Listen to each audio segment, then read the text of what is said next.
What's up? It's Frankie China with the Thirsty Boys, and I'm here with the final three of Canada's Drag Race, the one and only EBONI LABELLE. Hello, hello. Hi, hi, hi, hi. So we got Mike on a straw, Mike on a... It's on a screwdriver because, it's hard work being this fabulous. Did you prep that, or did you just come up with it right now? I came up with it on the spot. Oh, I mean, well, that's why you're in the finale, because you got it all. No shade though. Like I was putting the mic up on me and I was like, y'all, I'm not gonna do this. It's gonna be clanky janky. So let's make it more clanky janky by putting on a screwdriver. It looks great. You look great. Love the look today. Thank you. When I met you in person, I did tell you kind of right off the bat, you remind me of Georges, and I meant it in the best way, because Georges, when I watched her episode 1 of her first season, I was like, oh my God, she's a star. She's going to kill it. And as you know, she did. Have you gotten that comparison, and what do you think of it? I have gotten compared to Georges like every day.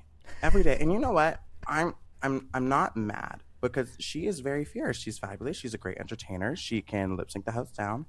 And I also get compared to Aja a lot.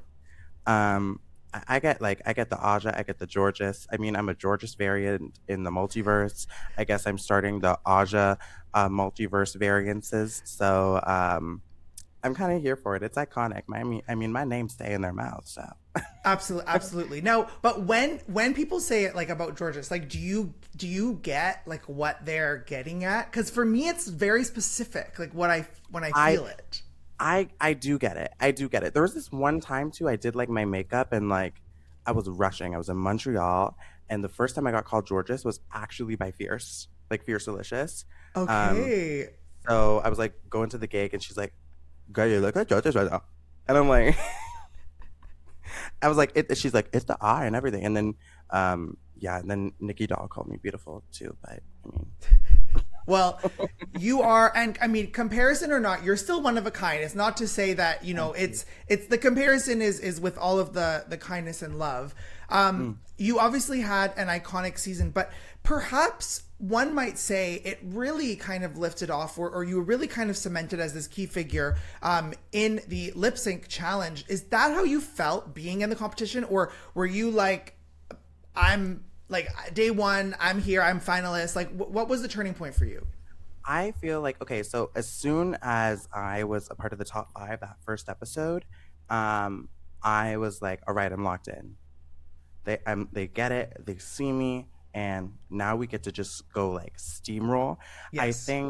I think like after the roast episode, when I got that first win, and the girls just saw how much I like worked that stage. Obviously there's an edit, but baby, I was working that room. And I think like for me and for everyone else, they were like, Miss EBONI is someone we got to watch out for. Yeah. And then of course, the slayoffs. I mean, wow. It is some of the best lip syncing that like Drag Race has ever had.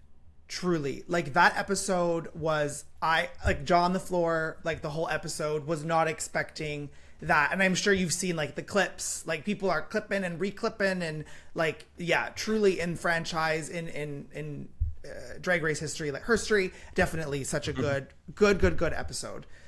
Another thing that kind of emerged maybe more in the midpoint of the season was we had this talk of like Van Goth the villain, Van Goth the villain, Van Goth the villain. But then, I don't know, I think your confessionals got shadier and shadier as the season went on. Who is the true villain of this season, you or Van Goth? Definitely not me. I think the thing is people aren't used to seeing good reading anymore. I feel like reading is a lost art, and so the girls try to read sometimes and they just come off as like shady bullies. Yes. And I feel like I don't know, I feel like I've mastered the craft of like Redisha Iman Dupree, and I definitely was reading the girls. I can't plead the fifth on this one, but I am definitely not the villain. I am a sweetheart and a doll. I will give you, no, I mean, I'm going to give you that. You're right. Like you weren't the villain. You were reading in the way that I think you found that perfect balance of like shade, but never mean and never unkind and never unlikable. Like, aren't you really young? How old are you? Can I ask you that? I'm 24. Yeah, okay, no, so that's what I'm saying. You're 24, but you're saying, oh, the art of reading is like, how does someone so young sort of like even have the ability to know that or say that? Or did you like study, did you go in the history books of reading and like try to figure like You know what? I really did do. I did like my homework and I studied drag. You know, I was watching Continental all the time. I was just watching like clips of the girls hosting. And also, I was very fortunate to have my drag startup be in a scene that like had drag, people doing drag for a long time. You know what I mean? okay. I had like empresses who were guiding me, my drag father who has worked with entertainers who've been in the industry for years. So Yeah. I was used to like that back room kiki where the girls are reading you, but also they're saying, do this so it can help elevate you. So it was still love. So I'm very fortunate to have that because then I learned that art. Okay, so you're then really, because I guess we don't see this as much in Canada, if I'm being honest. Like you're kind of giving like this, it's this true like drag family, drag training. Like you kind of like it's seeming like you went through like a not a course, but this is like in the city where you're from. Is that where this all?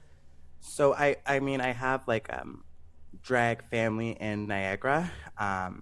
And so like Empress Claudia Silva I would say is kind of like my not my drag mom, but Yeah. because she just like was in the Empress scene and she just gets drag. She's been doing drag for so long. And then I have a drag father actually. I didn't start off with a drag mother, and he was producing his own shows with a lot of entertainers from people down in the States to people in Canada, icons like Fahrenheit. So those type of girls I was able to like learn from and watch and observe. It wasn't necessarily they were like, you need to say it like this, but they gave me a lot of really great role models to Okay. learn from. Well, it frickin' paid off. Like your polish and your Thank you. intentionality, like it's crazy. Also, I feel super stupid right now. I've never heard the term drag father. I've been doing this podcast for so many years. Why don't I fucking know what's a drag father? I mean, like Troy Boy is like a drag king, and he saw me. He had it. He was doing a show, and I was like in like I wasn't even drag. I was like a baby trans geesh. Like I was just like exploring, and Yeah. then he like did a game and called me up on stage, and I was like doing the dance off, and then he looked at me and he was like, "Okay, you're my daughter. You're gonna be here at this time, and we're gonna get you together. This is like meant for you." Oh my god. So it was written in the stars. It was. Oh my. Okay. Wow. Oh, I love like none of this is on the cue card, but I'm just like falling in love with this. And like we don't get a lot of this on the show either. We didn't get to hear about this on the show. Did you talk about this on the show? I think you know, like there's just like conversations that happen, and Yes. I feel like I did mention it at one point, but there's just so much you talk about on that show, and then only so much that makes the edit, you know? Of course, of course. Well, I'm glad to be able to hear it here and share it with your fans. Okay, you made the finale, which means you did not have to deliver an exit line, but what would your exit line have been? Honestly, I don't even think I would have an exit line. I think I would just be like, I'm not leaving. Like I would just like I'd like walk back to the stage and then like just walk back to my spot and be like, okay, Like, take okay, two. yeah, like this was Take two. moving on. I feel like I'm so spiritual in the sense where I'm like, if I ever thought of an exit line, I would have gotten eliminated. Ooh, okay. So then another like kind of manifestation type approach here. Hmm. Okay. Like I just like believed in myself so strongly. So I was like, I'm not gonna do anything that is like conducive of prepping for like the outcome I don't want. And I mean, it worked. Never in the bottom. Ooh. Manifestation works, people. Listen, I learn. mean, trust yourself, trust your gut. Yes, exactly. Okay. If you had to pick someone to win this season other than yourself, who would it be? Ooh. Palo Profession. I love this answer. I love this answer. Tell me more. You know what? Paolo is so hilarious, and I just understand her point of view of drag so much. And I wish she had the opportunity to come show us her skills in those sewing challenges and design challenges and like see how she would do. Yeah. But on a like a serious note, I mean, I would love to see like SAMI or Van take it. Yeah. Or Okay. PM. Honestly, like we all have really compelling storylines, and True. girl, we got here somehow. Are you and Van, are you still besties? Girl, that's my scissor sister. Like we are like we are actual sisters in the sense that like we really do fight like sisters, and then we Oh. support each other like sisters. You know what I mean? Like Yeah. we get on each other's nerves, but it's like that's family. You know what I mean? And Yes. like we got to this top four and did this together, and we had like she was like my person there. You know what I mean? So that's my sister. That's family. Okay. And even after the show, that relationship remains, like as you're You know, describing? we definitely kind of annoyed each other a little bit, but I mean, girl, I love her, and it's what we do. We literally fight like cats and dogs, and then we're like kikiing and like having fun and doing this and that. So like, I love her. Okay. Well, we are all supporting this friendship for life because you're quite an unlikely but captivating duo. So I'm ready to see, I want to see more from both of you.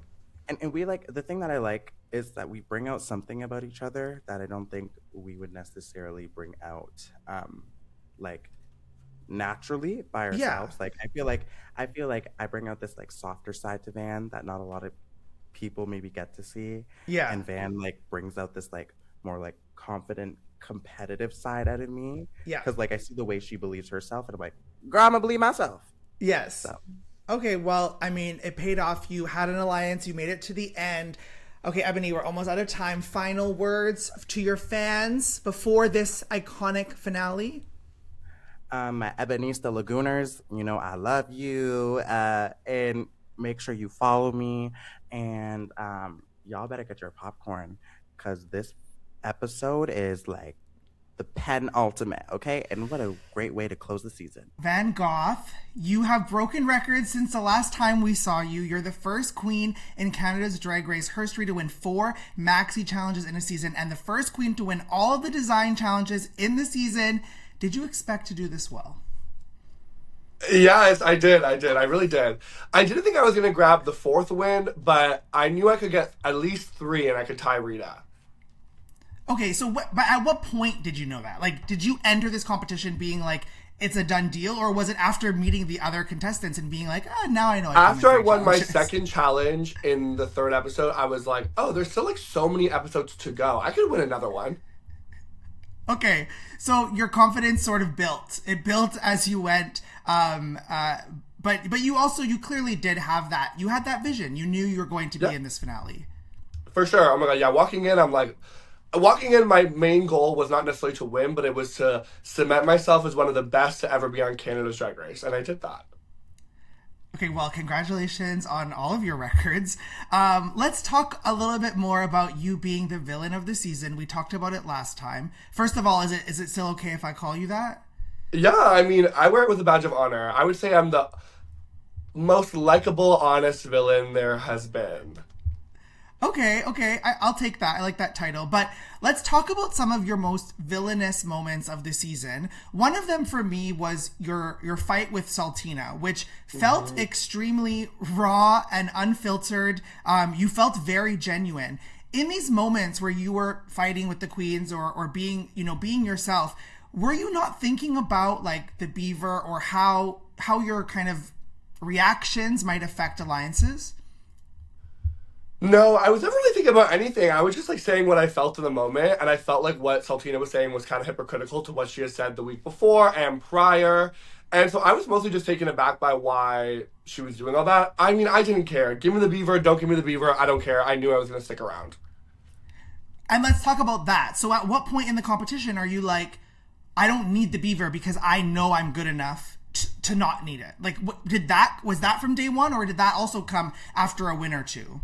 I mean, day one, but I mean, it didn't hurt that I had a winner too. I also think that after fighting with Saltina, I was so mad. I was like, I can go there and kill this song. I was like in my feelings, in my emotions. I knew I could serve the song. I also was looking on the stage with what the other girls were wearing, being like, I'm the only one in a gown. I don't need the beaver. Whatever. So then, was there moments on the show where you ever bit your tongue in the thought of strategy or how you would be perceived? Or was it just, I'm going to be myself no matter what? Nope, I never bit my tongue. And I think that, like, you shouldn't. If you're going to be on reality TV and you're going to be on Drag Race, I think you should always speak your mind. And I let the editors edit the show, and I did not edit myself. I love that. I mean, that is truly why I do think, as you've said, you are a likable, relatable villain, because it didn't feel put on. I do think a lot of the villains of the modern era of Drag Race can feel a little bit fake, but there was just never a moment on this show where it felt like, oh, like she's doing that on purpose, she's doing that for the edit. Like, it just always felt so genuine. And you're saying it was. And even with, like, the Saltina fight, walking into it and talked, I felt great. I was like, I'm going to get the beaver. Ebony's my main ally. I was cheering for her on the side. And it wasn't until Saltina started speaking that I was like, oh, I'm mad. And then I just let it out. No, fair. What has the fan audience reaction been for you? And did you expect this kind of reaction? Yes, I think I'm probably the most polarizing character on the show. I think people love me, they love to hate me, they just hate me, I don't know. But I think I did always know that. Even in my Meet the Queens, I said, I am polarizing. You either love me or you hate me, but you'll never stop talking about me. And that has all come true, so I was a psychic. Have you gotten any nasty DMs or comments? And if so, what were they and how do you deal with them? Oh my god, I've gotten so many nasty DMs and comments, but I've also gotten a lot of great ones. And I deal with them by looking at them, clicking their profile, looking at what they look like, and putting my phone down. Okay, fair. I mean, a good strategy if anyone else out there is dealing with fandom hatred. But I will say, on our accounts, I only see love for you. Like, truly, when we post about you, it seems to be very, very supportive. So, do you think that support is going to matter come the last leg of this competition? I feel like no. I have gotten great support. I love the support. I love it. But I definitely am not like the most fan favorite popular of the top four. But I don't think that actually does matter. I think that what matters is what you do in the competition and what the judges think about you. And clearly the judges liked me a lot because I have 4 challenge wins and the other girls could barely get 1. So fair. Okay, well, lucky for you, you never had to deliver an exit line. What would your exit line have been if you were not in this finale? Okay, great question. And there was points in the season where I kind of thought about it. I had this like fake, my entrance line was I'm ear, obviously tying back to my ear runway. I had this fake ear, this like silicone ear, and if I ever lip sync, I was gonna put it in my bra, and I was gonna go, the only thing fake about me is this, and throw the fake ear. So like a callback to an iconic line in reality TV history, and then also putting my own spin on it with the ear. I love that. Now, since that didn't happen, is the ear making an appearance in the finale, or? Actually, it was on camera a couple times. I always had it on my little station next to my skull. I had a skull and an ear, and then I had like a bunch of jewelry. And there were moments where you can kind of peep it on camera if you look real close. Okay. Yeah, the fans can go back and scrub and try to find it. Yeah, they can scrub. They can scrub. Okay, the finale is fast approaching. If you had to pick someone other than yourself to win this season of Drag Race and represent, who would it be? I mean, I would pick Ebony. I think that's my alliance member, Scissor Sisters. And we always said, like, top two. So I feel like if I couldn't win, I would want someone who I thought was the best competitor, and I would say that would be Ebony. Okay. Now, Ebony got a little bit more villainous in confessionals as the season went on. Do you feel like there's a competition for who was the most villainous between the two of you on the season? I think we both were. I think that Ebony just did a really good job of smiling and putting the knife in, whereas I just said, baby, I'm going to stab you in the front right now. Okay, goodbye. I love this answer. I feel like you both said the same things. You were equally as sassy, but you're right. Ebony had a smile on her face while she was saying these things. And Ebony is so goddamn charismatic. Like, she can just deliver a line, and it doesn't sound shady, but it is. And that's why I think we were drawn to each other, because we kind of have the same mentality. Fair. No, that makes sense. Well, and friends for life, I assume? Yeah, oh my gosh, she'll always be a sister to me. I think our experience there like bonded us together so much. And I'll always have the most fondest memories of being on Drag Race with Ebony. And that's my girl. That's my sister forever. Okay, nice, nice. Okay, we have some questions about your fellow castmates. It can be about anyone from the season. Who had the most surprising edit? And what I mean by that is, like, from what you experienced with them on the show, and then what appeared on the show. Sorry, Yes. What experience in real life versus on the show? Who had the most surprising edit? I would say Hazel. I felt like Hazel's edit was constantly complaining she wasn't in the top. But I found her to be very joyous and loving in the room. And I don't think a lot of that really came through in the edit. But she was, like, in a lot of ways, the heart of the room. Oh, okay. That's nice to hear. I interviewed Hazel, and I definitely agree with that. So I'm glad that is, what it was in real life. Yeah, she has a huge energy. She can always make you feel welcomed. I think that maybe in her confessional, she's always got caught up in, like, I should be in the top, and that's kind of all that came out. Yeah. Yeah. Okay. Who grew the most from episode 1 to the finale? I would say SAMI. I think that SAMI had a rocky start, like being in the bottom on episode 2, and then she just kind of slowly kept ramping up and picking up steam. And then, I mean, there she is in the top 4. I totally deserved her spot there. Okay, nice. Who would you most want to see on an all-stars season from your cast? I would most want to see Paolo. I don't think we got enough Paolo. I would love to see Paolo back. I would love to see Paolo have more confidence going into the room and kind of kill it. I agree. I loved Paolo. I thought actually I want Paolo to come back on season 7. Yeah, like let's hurry it up. Let's make it happen right now. Let's put it on season 7. Let's go. Okay, if you had to switch wardrobe with one of your cast members for an entire year, who would it be? A whole year? A whole year. Oh my god.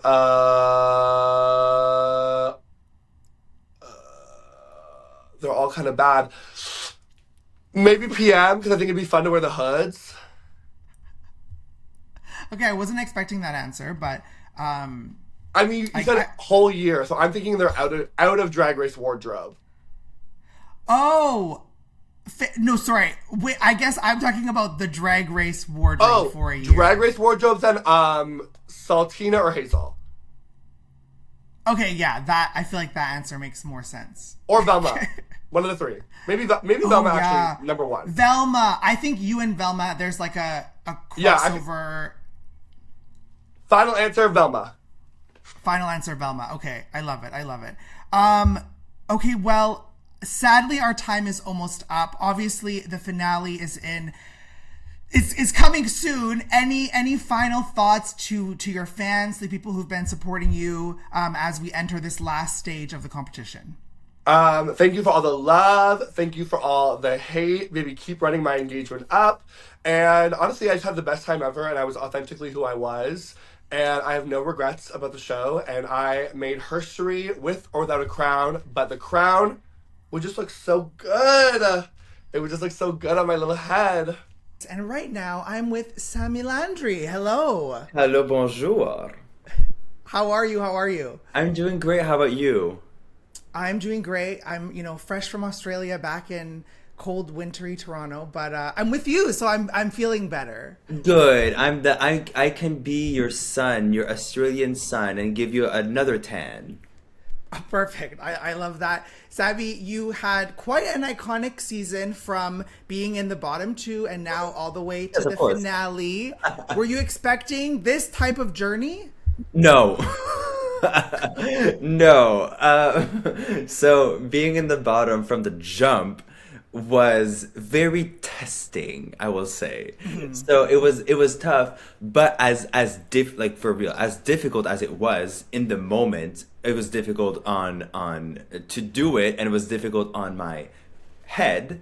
I wouldn't have it any other way. I really would not, because I know that it forced me to take week after week and build myself up. Okay, I then go the next one and the next one, and I bettered myself throughout the competition through ways I never knew I even could. So I would not have my journey any other way. Was the most to me was the most perfect journey because I know that I grew so much by going through that journey. Okay, so you're basically saying like the bottom in the first week maybe was like a kick in the pants, a little bit of like spiritual motivation, like you use that to ultimately get to the finale. You know what? I mean, in hindsight, yes, but in the moment, it wasn't as spiritual. It was more like, well, fuck these guys. I'm going to show them that I'm. It was more out of revenge. I mean, we all have different ways to motivate ourselves. So if yours is revenge, Yeah. if revenge got you to the finale, then we're thankful to revenge. There you go. Although I will say your cigarette moment like lives rent free in my mind, like forever. That was amazing. Well, you should tell that to Brooklyn. I know. I mean, trust me. I mean, I said it already. I'll say it again. The bottom two of week one made no sense to me. Otherwise, great season. Otherwise, I agree. But like bottom two of episode one, no, that was weird for me. But that's all right. Everyone has their own judging preferences. And you know what? I'll do what I have to do no matter what. Exactly. Okay, you have a massive following, and you had one before entering the show. Yeah. Do you think that was helpful, or do you think it gave you more pressure as a competitor? I definitely know that as much as I didn't want to feel the pressure, I know that I did feel subconsciously that like I knew I wasn't coming in anonymous. Like I knew, and I'm not like I know many people didn't know me at all, but I did know that a lot of people watching the show did already know who I am. So I didn't have the whole luxury of coming in and introducing myself. I knew that to me it was a big part of it was a continuation, and to have to if I was gonna be on your show, if I'm gonna be on your TV. I'm gonna have to do something better than what I've shown my skill set to be online. Like it needs to be a continuation. I can't just like fall flat and do the same thing. So the whole reason why I auditioned this year was because I knew I was ready. I was like, okay, I'm ready to do the drag race. I'm ready to do the gig, and I'm gonna do it. Yes. And you did. You're in the finale. So what was the biggest challenge going from, creator queen, TikTok queen, online queen, whatever you want to call it, to Drag Race franchise queen? Because we have seen a lot of people in your shoes kind of flop in this situation. So what was the biggest challenge going from online to in person? Control. Because I get to control everything I do online. I get to control I get to control how I'm portrayed. I get to control like the whole thing I've been doing online is like, to me, I'm the creator from beginning to end. And this is very much the opposite. I still create, I still show up on Drag Race, and I still do my best, but you're kind of doing it into a void. You're kind of doing it, and whatever happens, happens. You don't get, I don't get to be at the judging table and be like, okay, I'm just gonna give myself the win because I deserve it. Like, that's not how it works. So that was the toughest point, is to completely let go of control and just take the task at hand, do what I have to do, and let the cards fall where they fall. You're known for comedy on your channels, and you're hilarious. Do you think that your comedy chops translated on TV? I think they did, yeah. Because even in both ways, in the sense of like the actual skill of doing comedy in an entertaining way, I think, sometimes I flopped and sometimes I did good, but when I did good, I think I did really great in that sense. And that definitely helped me, because there's some people who are not funny and who do not know how to, how to entertainingly be funny. I don't even know if that makes sense. I also know that my just sense of humor, because sense of humor and the skill of comedy are different. And I know that my sense of humor is also a big reason of why I did so well, is because I don't take things too seriously, and I know how to just laugh at a situation. And, just like I think that as an audience member, when you're watching someone, if they're there having fun, hey, Fiona, I'm so sorry. She's being so messy right now. Fiona. She's It's so okay. messy right now. If you're watching someone and you see them have fun and just like not take things too seriously, it's you want to be with them, you know? You want to Yes. you want to follow them. So, which of your fellow drag queens needs to attend the SAMI LANDRI School of Comedy? And well, you know what? You know what? I will say Miss Miss Vanessa, Miss Vanessa Goth, the Goth one. She, you know what? I would like for her to attend the Sammy Landry School of Comedy, but she's convinced that she already has the chops because she is convinced that she did not deserve that bottom placement in the reading battles. And you know what? If she don't think she need it, I'm not going to force her on it. But do I Okay, think she fair. need it? Well, we'll see. Fair. Okay, very diplomatic, very diplomatic. Now, you made it to the final four, which means you did not have to deliver an exit line. What would your exit line have been? I had no exit line. I had absolutely none. And the 2 times that I was up for elimination, like that I lip synced, literally as Brooklyn Heights is like about to say who's on, I'm like, I really hope she says I stay because I have nothing to say. Literally, Really? I wasn't gonna spend time in my hotel room being like, okay, when I leave, I didn't have an exit strategy. You know, to me, what No, my fair. strategy was to be like, do good. So I didn't strategize on an exit line. And so literally I'm not even joking, my biggest manifestation when Brooklyn was about to announce Shantae or whatever was I really fucking hope she says I Shantae because I'm just gonna walk out. I don't have anything to say. I'm just saying goodbye. Like, Okay, I mean, don't get me wrong. I like the manifestation. I like that we don't prep for an exit strategy because we're not going to exit. But it is such an iconic thing on Drag Race. I thought maybe you would have thought about it. But no, to each their own. Good for you. And you didn't need it. So fair. Okay, if you had to pick a winner other than yourself for this season, who would it be and why? I would definitely I see it and I would want it for EBONI. I really Okay. I think to me she was a complete discovery because I didn't follow her before. I did like, you know, we all kind of know who the drag queens are we're a small industry, so I know who works in every city, and she was someone who was not on my radar at all. And so when I met her, to me it was all a discovery, and I was like, where have you been? Like, you are so good at everything and you're so charismatic, and the way that she surpassed herself and like she really stole my heart. Yeah, no, it's funny that the way you all speak about EBONI is you say the word charismatic. I've heard it a few times, but it's just also what I say when I'm watching her. It's just the charisma does kind of ooze through the screen. So you all clearly all experience that as well. Yeah. Okay, so let's talk about some of your other castmates, finale member or not. Who do you feel had the most surprising edit? As in, you know, came across different on TV than they did in real life?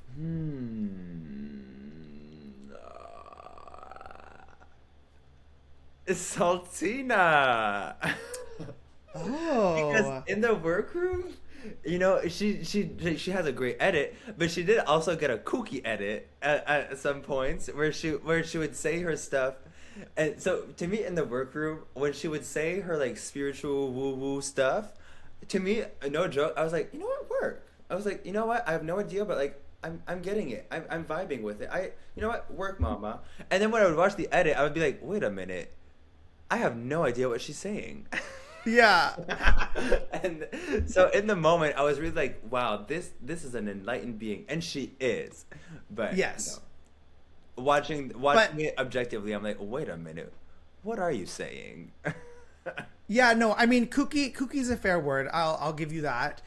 Who grew the most from episode 1 to the finale? And you can't say yourself. I was gonna say, to the finale. So out of the top 4. Yeah, or if someone in like 5th or 6th grew the most, I'll Right. accept that answer as well. I mean, well, I think Caramel definitely like grew a lot. It's like, you know, and it's kind of weird how these things can turn out, because I think episode 8 was one of her best episodes, you know, was one of her best showings on the show. And she did have a climb up, you know, so she did grow a lot, I would say. And also PM, like, as a finalist, like, just sticking with it week after week and like proving themselves week after week, like, that is a lot of growth, and that is amazing. Yeah, and you know, you make a great point about Caramel, because I think Caramel arguably came second, like, in every challenge of episode 8. But then, of course, because of the format, that doesn't, you know, is not rewarded for doing that. But you're right, it was a great episode for Caramel, but this Canada twist, I did love it. I loved the multi-challenge semi-final. It was very, very interesting. It was a lot to do, especially being the one dragged through every single challenge. Well, now, was that over 2 days? It from our shoes as viewers, it appears like it was 2 days. Is that? Yes. Or if you can't say, that's fine. But all to say, it was a marathon. It was a marathon for you. It was a marathon. You know what I will say is, when Brooklyn says that for uniqueness, it's a design challenge, and then in the confession, well, first of all, you see my face go like, and then in the confessional, I say the glue is still drying for my last dress. It had not even been 24 hours since we finished the last design challenge, you know, because it's the next day. So to know that, because, you know, we just did the rap, so, you know, we're moving, we're doing stuff, it's one after the other. It's like, okay, next one, let me attack it, let me do something. And then with that one, it's like, oh my God, I'm about to go back in that room, be locked up, stressed for hours, because these design challenges, they last forever. It was Okay, well, Sami, we are sadly out of time. Last final words to your fandom before we enter this epic finale. My fandom, I love you so much. Make sure to follow me on all social media, because just because Canada's Drag Race is ending does not mean we have to end our relationship. Let's keep the party going. The finale of Canada's Drag Race on Crave. We're going to find out who is going to win and take it all on this very iconic, record-breaking season. Thank you so much, Van Goth. I'm Frankie Chenna with the Thirsty Boys.